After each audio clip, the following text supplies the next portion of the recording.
बिस्मिल्लाहिर्रहमानिर्रहीम अस्सलाम वालेकुम। आज की हमारी वीडियो फिज़िक्स के ऊपर है, यूनिट 5 और 9 क्लास का ग्रेविटेशन। आज हमने इसका लेक्चर नंबर 1 करना है। आज की वीडियो में जो पहला क्वेश्चन मैं करवाने जा रहा हूँ वो है define and explain law of gravitation. तो जो लॉ ऑफ ग्रेविटेशन है वो क्या होता है वो एक्सप्लेन भी करवाऊंगा, उसको डिफाइन भी करूँगा। तो ये बड़ा इंपॉर्टेंट क्वेश्चन है, इसलिए आप लोगों ने मेरी वीडियो जो है वो लाजमी देखनी है। तो सबसे पहले देखिए, हमारे पास ये हमारी ज़मीन है। तो हम जो है वो फिज़िक्स में अक्सर पढ़ते रहते हैं कि जो फोर्स ऑफ ग्रेविटी है वो चीज़ों को अपनी तरफ क्या करती है, अट्रैक्ट करती है। तो बेसिकली जो हमारा लॉ ऑफ ग्रेविटेशन है वही वो जो हमारी फोर्स ऑफ ग्रेविटी होती है उसी से रिलेटेड है, वही चीज़ है बेसिकली। तो ये देखें, ये हमारी ज़मीन है, ये एक गेंद है, एक ऑब्जेक्ट, एक बॉडी है कोई भी, ये जो है वो ज़मीन से जो है वो डिस्टेंस के ऊपर मौजूद है। अब देखें लॉ ऑफ ग्रेविटेशन होता क्या है। इसके अकॉर्डिंगली क्या होता है कि जो हमारी ज़मीन है, ठीक है, वो इस ऑब्जेक्ट को, इस बॉल को अपनी तरफ क्या कर रही है, अट्रैक्ट कर रही है, उसके ऊपर फोर्स ऑफ अट्रैक्शन लगा रही है। सिमिलरली ये जो दूसरा ऑब्जेक्ट है हमारे पास, जो हमारे पास बॉल है, वो भी क्या कर रहा है, ज़मीन के ऊपर जो है वो फोर्स ऑफ अट्रैक्शन लगा रही है। तो बेसिकली दोनों चीज़ें जो है वो यूनिवर्स के अंदर जो दो ऑब्जेक्ट होते हैं वो एक दूसरे को क्या कर रहे होते हैं, अपनी तरफ अट्रैक्ट कर रहे होते हैं। तो हमारे पास यहाँ पे देखें, तो हमारे पास बॉल है वो क्या कर रहा होगा, ज़मीन को अट्रैक्ट कर रहा होगा अपनी तरफ। इसी तरह जो ज़मीन है वो क्या कर रही होगी, बॉल को अट्रैक्ट कर रही होगी अपनी तरफ। तो दोनों ऑब्जेक्ट जो यूनिवर्स के अंदर, कोई भी दो ऑब्जेक्ट जो मौजूद होते हैं वो एक दूसरे को क्या कर रहे होते हैं, अपने अपने दूसरे ऑब्जेक्ट को अपनी तरफ क्या कर रहे होते हैं, अट्रैक्ट कर रहे होते हैं, जिसको बोलते हैं फोर्स ऑफ अट्रैक्शन। तो बेसिकली दोनों ऑब्जेक्ट जो है वो एक दूसरे के ऊपर क्या कर रहे हैं, फोर्स ऑफ अट्रैक्शन जो है वो अप्लाई कर रहे होते हैं हमारे पास। अब देखिए, according to Newton second law of motion, अब न्यूटन ने क्या कहा था, न्यूटन का जो सेकंड लॉ ऑफ मोशन था उसने कहा था कि जो फोर्स होती है वो इज इक्वल टू होती है मैस इंटू एक्सेलरेशन। अभी हमने यहाँ से एक्सेलरेशन निकालना है, तो जो एक्सेलरेशन है वो इक्वल टू हमारे पास क्या आ जाएगा, फोर्स डिवाइडेड बाई मैस। इसका क्या मतलब हो गया कि मैस जो है वो एक्सेलरेशन का इन्वर्सली प्रोपोर्शनल है। अगर मैस ज़्यादा होगा तो एक्सेलरेशन क्या होगा, कम होगा। अगर मैस कम होगा तो एक्सेलरेशन क्या होगा, ज़्यादा होगा। अभी हम अपने एग्जांपल को देखते हैं। हमारे पास दो चीज़ें हैं, एक हमारे पास है ज़मीन और एक हमारे पास है गेंद। दोनों का जो मैस है वो कंपेरेटिवली बहुत ज़्यादा, उनके दरमियान में जो है वो डिफरेंस है। जो ज़मीन है उसका मैस जो है वो बहुत ज़्यादा है कंपेयर टू जो हमारे पास बॉल है। इसका मतलब है जो बॉल है उसका एक्सेलरेशन क्या होगा, ज़्यादा होगा, क्योंकि उसका मैस क्या है, कम है। और जो ज़मीन है उसका एक्सेलरेशन क्या होगा, कम होगा, क्योंकि उसका मैस जो है वो बहुत ज़्यादा है। इसलिए ज़मीन जो है वो कंपेरेटिवली बॉल के जो है वो बहुत ही जो है वो स्लो एक्सेलरेशन के साथ जो है वो अट्रैक्ट होती है टुवर्ड्स बॉल। लेकिन बॉल का क्योंकि मैस कम है, इसलिए वो बहुत ज़्यादा जो है वो तेज़ी से जो है वो बहुत ज़्यादा एक्सेलरेशन से जो है वो ज़मीन की तरफ अट्रैक्ट होता है और ज़मीन के साथ जो है वो आके अटैच हो जाता है, गिर जाता है। ठीक है, इसलिए जो बॉल है वो टुवर्ड्स अर्थ जो है वो मूव करता है, ना कि अर्थ जो है वो टुवर्ड्स बॉल जो है वो मूव करती है। अब देखिए, हमारे पास यहाँ पे जो लेस मास मैस है, इसका मतलब है कि ज़्यादा एक्सेलरेशन, और अगर ज़्यादा एक्सेलरेशन है तो इसका मतलब है उसका मैस जो है वो क्या होगा, कम होगा। वाइस वर्सा है ना, अपोजिट है, हमारे पास इन्वर्सली है। तो देखिए, हमारे पास जो मैस ऑफ अर्थ है वो बहुत ज़्यादा है, वो बहुत लार्ज है कंपेयर टू अदर ऑब्जेक्ट। जितने भी बाकी ऑब्जेक्ट्स होंगे यूनिवर्स के अंदर, ठीक है, जो ज़मीन के नज़दीक होते हैं, उनकी अगर कंपेयर करें ज़मीन के साथ, तो ज़मीन का जो मैस होता है वो बहुत ज़्यादा लार्ज होता है, बहुत ज़्यादा बड़ा होता है। इसलिए क्या होता है, जो बाकी ऑब्जेक्ट्स होते हैं वो क्या करते हैं, ज़मीन की तरफ जो है वो अट्रैक्ट करते हैं एक फोर्स के साथ। उस फोर्स को हम लोग क्या बोलते हैं, हम लोग ग्रेविटेशन फोर्स बोलते हैं। और इसको हमारे पास जो इसाक न्यूटन था उसने 1665 में जो है वो डिस्कवर किया था। तो ये हमारे पास होती है ग्रेविटेशन की फोर्स, जिसके बेसिकली ये फोर्स ऑफ अट्रैक्शन होती है, ज़मीन की फोर्स ऑफ अट्रैक्शन होती है, जिसकी वजह से ज़मीन दूसरे ऑब्जेक्ट्स को क्या करती है, अपनी तरफ अट्रैक्ट करती है, उसको बोलते हैं ग्रेविटेशनल फोर्स।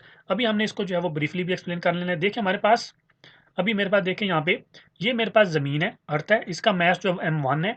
ये हमारे पास दूसरी ऑब्जेक्ट है m2 है, फॉर एग्जांपल हमारे पास बॉल है। अब ज़मीन क्या कर रही है, F1 जो है वो फोर्स लगा रही है, बेसिकली F1 कह लें, इसको फोर्स कह लें। ठीक है, ये दूसरे ऑब्जेक्ट के ऊपर लगा रही है। दूसरा ऑब्जेक्ट जो है इसके अगेंस्ट अपोजिट जो है वो फोर्स लगा रहा है, जिसको मैंने -F लिखा हुआ, -F इसलिए लिखा हुआ है क्योंकि ये अगेंस्ट फोर्स लग रही है। मतलब एक फोर्स लगा रही है ज़मीन और दूसरी फोर्स लगा रही है वो ऑब्जेक्ट। दोनों का मैग्नीट्यूड सेम है, लेकिन क्योंकि अपोजिट डायरेक्शन में, इसलिए दूसरे को मैंने क्या किया हुआ, -F लिखा हुआ है। अच्छा, अभी हमने देखना है कि इन दोनों ऑब्जेक्ट का जो सेंटर है, ये वाला सेंटर, और इस ऑब्जेक्ट का ये वाला सेंटर, इन दोनों के दरमियान में जो डिस्टेंस है उसको मैं लेट कर लेता हूँ d से। ठीक हो गया, एक की फोर्स F है, दूसरे की फोर्स जो है वो भी F है, लेकिन माइनस मैंने सिर्फ लिखा है कि वो अपोजिट डायरेक्शन में है। दोनों के सेंटर के दरमियान में जो डिस्टेंस है वो है d। ये डायग्राम आपने बनानी है सबसे पहले, जब भी आपने लॉ ऑफ ग्रेविटेशन जो एक्सप्लेन करना है। अब यहाँ से हमने जो है अपना क्वेश्चन आगे फॉरवर्ड करना है। तो देखिए, हमारे पास जो लॉ ऑफ ग्रेविटेशन है उसको हमने अभी डिफाइन करना है कि वो क्या होता है। देखिए, according to Newton law of gravitation, ये जो लॉ ऑफ ग्रेविटेशन है ये किसने दिया था, ये न्यूटन ने दिया था। उसके अकॉर्डिंग उसने क्या कहा था कि every body in the universe attracts every other body with the force. उसने क्या कहा था कि यूनिवर्स के अंदर जितने भी ऑब्जेक्ट्स हैं वो दूसरे ऑब्जेक्ट को क्या करते हैं, अपनी तरफ अट्रैक्ट करते हैं एक फोर्स के साथ, जिसको फोर्स ऑफ अट्रैक्शन बेसिकली बोलते हैं।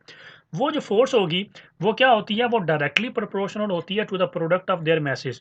उनके जितने मैसेज होंगे उनका हमने क्या करना है, प्रोडक्ट लेना है।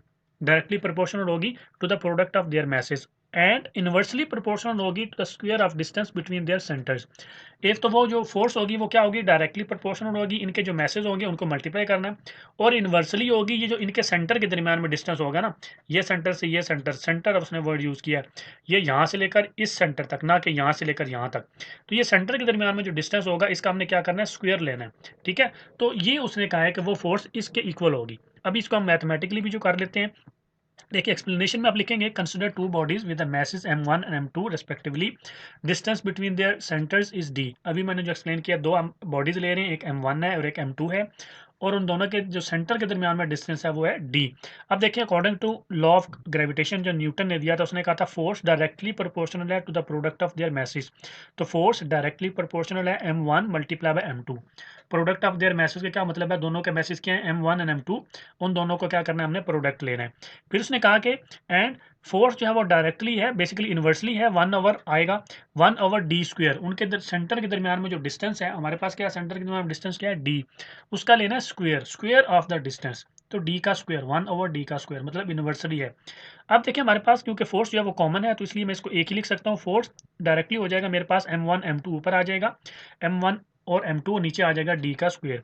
क्योंकि हमारे पास फोर्स जो है वो दोनों केस में कॉमन है, इसलिए हम उसको एक ही लिख सकते हैं, क्योंकि हमारे पास ये देखें, ये लेफ्ट साइड दोनों फोर्स है, तो इसलिए हम इसको एक में फॉर्म में लिखेंगे, तो फोर्स डायरेक्टली आ जाएगा m1 m2 divided by d का स्क्वायर आ जाएगा।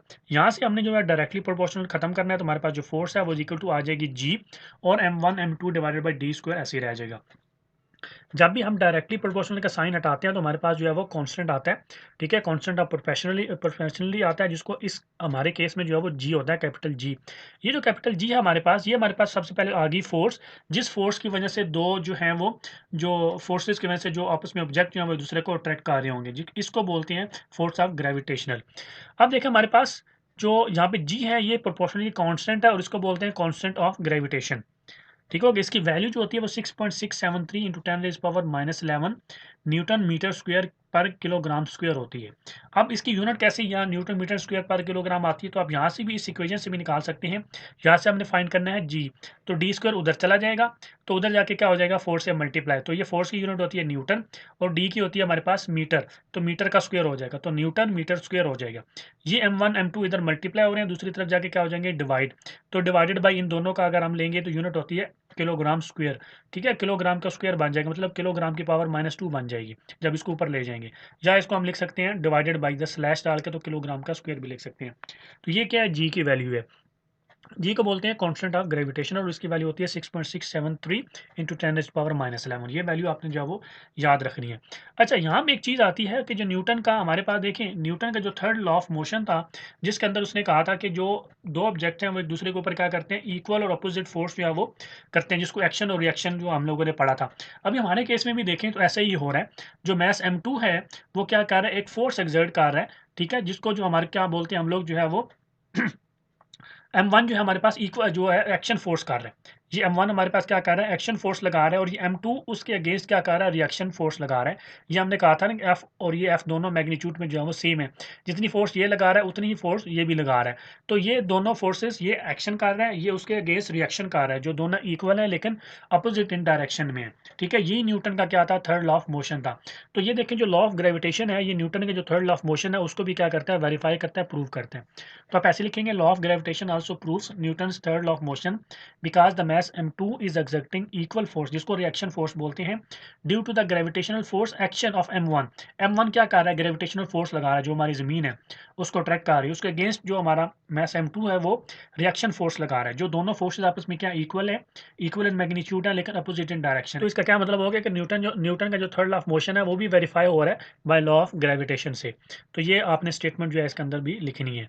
अब इसके बाद नेक्स्ट है हमारे पास एक एग्जांपल कर लेते हैं 5.1, उसमें वो आपसे पूछ रहे हैं two lead spheres each of mass 1000 kilogram are kept with their centres 1 metre apart, find the gravitational force with which they attract each other. अब देखें हमारे पास सोल्यूशन में हमारे पास गिवन डाटा में वो कह रहा है दो हमारे पास ऑब्जेक्ट्स हैं जो लेड स्फीयर्स हैं, M1 और M2, दोनों का मैस 1000 किलोग्राम है। तो लिख लेते हैं हमारे पास जो M1 है वो कितना है हमारे पास 1000 किलोग्राम। इस तरह जो M2 है हमारे पास वो भी कितना 1000 किलोग्राम। अब उन दोनों के दरमियान में, उन दोनों के सेंटर के दरमियान में जो डिस्टेंस है वो 1 मीटर है। तो इसका मतलब हो गया कि D हमारे पास आ गया 1 मीटर। कह रहा है ग्रेविटेशनल फोर्स फाइंड करनी है, तो फोर्स इज इक्वल टू हमने फाइंड करनी है। तो इसके बाद नेक्स्ट देखिए हमारे पास जो G की वैल्यू होती है वो हमको मालूम है, वो है 6.673 इंटू 10⁻⁻11 न्यूटन मीटर स्क्वायर पर किलोग्राम स्क्वायर। अभी सिंपल इसके ऊपर जो है वो देखिए, सिंस वी नो फार्मूला लगा देंगे, F is equal to G और M1 M2 divided by D का स्क्वायर। जस्ट वैल्यू पुट करूंगा तो F इज इक्वल टू मेरे पास आ जाएगा 6.673 into 10⁻11 multiply by 1000 multiply by 1000 divided by 1 का स्क्वायर। 1 का स्क्वायर तो 1 ही होता है। ऊपर वाली वैल्यू जो आप मल्टीप्लाई कर देंगे, देखिए हमारे पास ये जो हमारे पास क्या है 1 2 3 1 2 3, इसका मतलब है कि ये मेरे पास जो है वो 6 है। तो ये जब 10 की पावर 6 है, ये 10 की पावर 6 इस 10 की पावर -5 में जब मल्टीप्लाई होगा तो -11 प्लस 6 करूंगा तो -5 मेरे पास रह जाता है, और ये मेरे पास जो है वो वैसे ही आ जाएगा। तो यहाँ से जो F है वो इक्वल टू क्या आ जाएगा मेरे पास 6.673 इंटू 10⁻⁻5 न्यूटन, और ये इसका क्या हो जाएगा आंसर हो जाएगा। इस तरीके से आपने जो है इसका आंसर लिखना है। इसके बाद नेक्स्ट चलिए हमारे पास एक और टॉपिक है, वो है डिफाइन ग्रेविटेशनल फील्ड। कि ग्रेविटेशनल फील्ड जो है वो क्या होती है, उसको अभी जो हम डिफाइन कर लेते हैं, एक्सप्लेन कर लेते हैं हम। बड़ा ईजी है ये हमारे पास, ये वाला कंसेप्ट भी। ये देखें, ये हमारे पास क्या है, ज़मीन है। ये हमारी जो हमारी ज़मीन है ना वो है। अब ये ज़मीन क्या करती है, इसकी एक फील्ड है इर्द गिर्द, जो हमारी ग्रेविटी होती है ना, वो फील्ड, इसकी इर्द गिर्द जो फील्ड है जिसके अंदर इसकी जो फोर्स ऑफ अट्रैक्शन है वो होती है, वो सारी फील्ड जो है वो क्या कर रही है, इसको क्या बोलते हैं, ग्रेविटेशनल फील्ड बोलते हैं, जिसके अंदर इसकी जो है वो स्ट्रेंथ होती है। ये हमारे पास जो है जो स्पेस है हमारे ज़मीन के इर्द गिर्द, जिसके अंदर इसकी जो ग्रेविटेशनल फोर्स एक्ट कर रही होती है, कोई भी ऑब्जेक्ट इस फील्ड के अंदर आएगा, इस स्पेस के अंदर आएगा, तो उसके ऊपर जो ग्रेविटेशनल फोर्स है वो क्या करेगी, एक्ट करेगी। इसको बोलते हैं ग्रेविटेशनल फील्ड। अब यहाँ पे देखें हमारे पास एक बॉल है, एग्जांपल ले लेते हैं, उसको हम इस फील्ड के अंदर रखते हैं, ग्रेविटेशनल फील्ड के अंदर रखते हैं, जहाँ पे ग्रेविटेशनल फोर्स जो है एक्ट कर रही है। अब इस ऑब्जेक्ट का जो वेट है ना, इस बॉडी का जो वेट है वो ड्यू टू ग्रेविटेशनल फोर्स है। जो ज़मीन की ग्रेविटेशनल फोर्स इस ऑब्जेक्ट के ऊपर लग रही है, उसकी वजह से इस बॉडी का क्या है, वेट है। अगर वो ग्रेविटेशनल फोर्स इसके ऊपर नहीं लग रही होगी तो इस बॉडी का वेट क्या हो जाएगा, जीरो हो जाएगा। ठीक है, तो इसका जो भी वेट है इस ऑब्जेक्ट का, वो ड्यू टू ग्रेविटेशनल फोर्स है। जितनी फोर्स इसके ऊपर लग रही होगी ग्रेविटी की, उस हिसाब से इसका वेट जो है वो चेंज होता जाएगा हमारे पास। अब देखें तो इधर वेलोसिटी ऑफ बॉडी क्या होती है। अच्छा हाँ, अभी यहाँ पे हमारे पास जो है दो केस बन सकते हैं। एक ये ऑब्जेक्ट जो ऊपर जा रहा है, दूसरा केस बन सकता है जब ये ऑब्जेक्ट नीचे आ रहा है। जब ये ऑब्जेक्ट ऊपर की तरफ जा रहा होगा, ऊपर की तरफ मूव कर रहा होगा, तो ये देखें ये ज़मीन जो है ये क्या कर रही है, ऑब्जेक्ट को, इसकी ग्रेविटेशनल जो फोर्स है वो क्या करेगी, इस ऑब्जेक्ट को अपनी तरफ खींचेगी, अपनी तरफ अट्रैक्ट करेगी।